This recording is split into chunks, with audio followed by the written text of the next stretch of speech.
Mamimili tayo dito sa Ion Mall. Ito, oh. Maraming mabibili dito. Wait lang, ha? Automatic kudasai. Yan. Oo. May buko. Buko juice. Coconut. Nuts, coconuts. Ayan. From Philippines yan.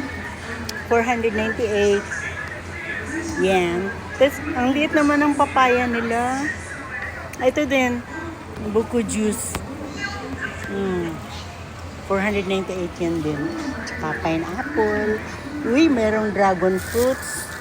Oh. Ang dragon fruits. 880 ang isa. Mahal naman. Uy, mangustin. 680 na lang, 700 plus, 680 na lang. Masarap kaya? Noon kasi nung bumili ako ng ganyan, hindi man masarap. Yan. From Philippines with love. Galing yan sa atin. Itong banana. Made in Philippines.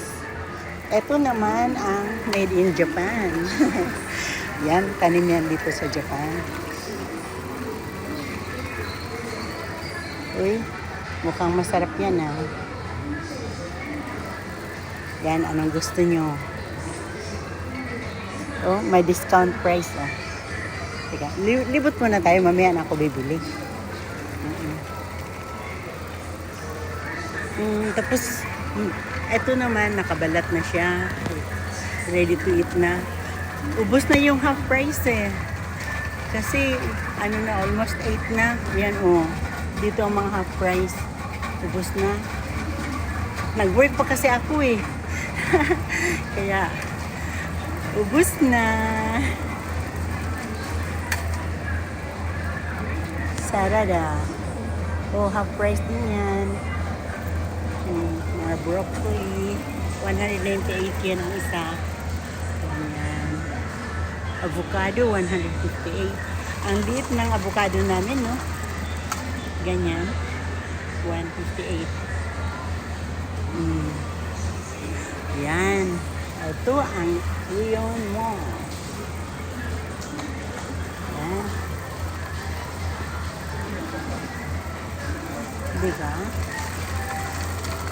Kamatis. Wait. Meron din silang ampalaya. Oh. Mayan ako bibili. Tapusin ko muna itong video ko.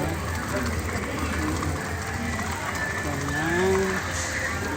Yan. Ringo. Apple. Green and red apple. Apples.